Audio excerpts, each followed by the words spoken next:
mendapatkan undangan untuk mengisi babaran Dharma sebagai Dharma Duta. Jangan membuat kita langsung merasa bangga. Saya diundang untuk mengisi babaran Dharma di sana. Ingat, justru dengan diundangnya kita untuk mengisi babaran Dharma, ini adalah sebuah tantangan yang harus kita penuhi. Tantangan apa? Tantangan untuk menunjukkan kita mampu menyampaikan Dharma dengan baik, dengan tepat, dan dengan jelas. Oleh karena itu, Bapak Ibu sahabat muda, bukan lantas kita menerima undangan membabarkan Dharma tanpa persiapan, yang akhirnya kita turun tanpa kehormatan. Artinya, undangan yang kita peroleh, undangan yang kita terima tadi adalah undangan pertama dan terakhir dari tempat ibadah tersebut. Mengapa? Karena babaran yang disampaikannya tidak berbobot, tidak bermutu. Kenapa? Karena sama sekali tidak menggambarkan Dharma, tidak memiliki nilai jual. Oleh karena itu, Bapak Ibu sahabat muda, ketika kita mendapatkan undangan menyampaikan bimbingan Dharma, ada hal yang perlu kita kerjakan. Apa itu? Yang pertama, tanyakan tema yang akan kita sampaikan. Tanyakan topik yang cocok, yang bisa diterima oleh para pemirsa, umat yang mendengarkan. Kemudian, setelah tahu topik yang ingin kita kupas, ingin kita bahas, lalu pelajari, cari materi tersebut dari berbagai macam sumber. Tentu kita pun harus memakai kitab suci dari agama Buddha. Mengapa? Agar tidak menyimpang. Nah, setelah kita mempersiapkan materi untuk pendengar yang kita siapkan dalam bentuk tertulis, kita pelajari. Apa kemudian? Kita siapkan bagaimana cara penyampaiannya. Apakah dengan PowerPoint atau hanya sketsa saja? Terserah. Yang penting saat menyampaikan kita tidak terpaku pada teks tersebut. Kenapa? Karena kita sudah menguasai. Lalu cari contoh-contoh yang up to date, yang bisa dilaksanakan, yang bisa diterapkan umat. Jadi jangan menerawang ke masa lampau saja, jangan ke sana ke depan tanpa gambaran yang jelas. Oleh karena itu, kita ingin menyampaikan bimbingan Dharma yang up to date dengan bahasa yang ringan dan gaya yang menarik, tidak membosankan. Sesuai dengan pendengarnya. Apakah adik-adik sekolah minggu, remaja, pemuda, atau orang tua? Ketika kita menyampaikan kepada adik-adik sekolah minggu, harus ada variasi, lagu, tepuk, atau permainan agar suasana tidak membosankan. Ingat, adik-adik sekolah minggu punya konsentrasi terhadap materi yang sangat singkat, sangat kecil. Oleh karenanya kita perlu menyampaikan dengan banyak metode. Agar apa? Agar adik sekolah minggu pun tetap mendengarkan dengan hati bahagia tanpa terbeban oleh hafalan-hafalan. Kemudian, ketika kita menyampaikan kepada para remaja, kita coba tanyakan. Tentu ketika bertanya pada mereka langsung agak sulit ya. Cari sumber-sumber lain di medsos. Topik apa yang cocok untuk remaja? Problem-problem apa yang mereka hadapi? Nah, lalu kupas. Atau mungkin dengan cara diskusi kepada mereka. Jadi sebelum menyampaikan kita hanya plot poin-poin saja. Sama seperti ketika berhadapan dengan pemuda. Itu. Jadi kita susun materi sesuai dengan problem mereka. Bapak Ibu sahabat muda, ketika berhadapan dengan orang tua dalam kebaktian umum, tentu saja kita tidak ingin menggurui mereka karena orang tua sudah lebih banyak pengalaman daripada Dharma Duta yang masih muda-muda ya.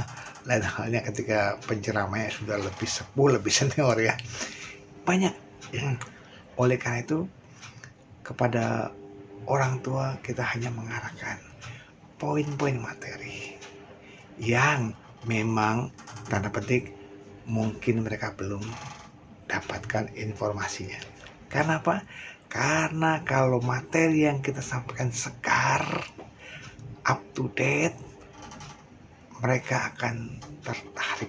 Tentu saja penyampaiannya tidak menggurui. Oleh karena itu kita belajar ya. Jadi Bapak Ibu sahabat muda, menjadi penceramah kita diundang, hal yang bagus, hal yang menyenangkan. Tapi jangan sampai undangan tadi adalah undangan yang pertama dan terakhir. Maka itu kita harus menggali, banyak belajar, senang membaca, suka diskusi kepada para pandita, para Dharma Duta, dengan anggota sangga, dengan samanera atau ayah, atau dengan para motivator. Silakan, Pak, saya belajar agama Buddha, apakah boleh dengan seorang motivator? Lah, kita gali semangatnya. Karena kalau tanpa itu babaran agama Buddha, Dhamma Desana agama Buddha hanya melutang teori-teori belaka, praktiknya kurang. Maka itu kita ajak guru-guru spiritual yang memang praktisi, misalnya praktisi meditasi, orang yang senang bermeditasi, orang yang bidangnya dalam hal bermeditasi. Ketika mengupas tentang winaya kebikuan, aturan atau tata tertib biku, boleh kita belajar. Undanglah biku, undanglah mereka yang memang bidangnya. Ketika kita mau belajar Abhidhamma, undanglah orang yang memang pakar Abhidhamma, belajar dari mereka. Kenapa? Karena memang menguasai. Namun demikian bukan berarti seorang Dharma Duta tidak boleh membabarkan winaya atau Abhidhamma atau sutta. Tentu bisa saja dengan menimbang siapa pendengarnya. Kalau memang tingkat levelnya sudah cukup, silakan. Jadi kita nggak terjebak dalam teori-teori yang membuta. Bapak Ibu sahabat muda, ayolah kita menggali belajar. Para generasi muda, apakah bisa mempelajari agama Buddha? Pasti bisa. Di punggung mereka lah masa depan generasi muda menjadi penerus majelis. Hari ini saya berceramah, mohon maaf ya, di belakang saya ada lemari pakaian ya, karena saya harus mencari desain yang cocok ya. Kenapa Bapak Ibu sahabat muda, kita ingin membabarkan Dharma jadi menarik. Jangan sampai kita terundang hanya sekali saja. Nah, kalau sudah tahu, oh pendengar saya levelnya ini, oh pendengar Babar Dharma di sini, di tempat ini senang dengan topik ini, silakan. Tentu kita melihat situasi kondisi serta momen-momen yang berharga.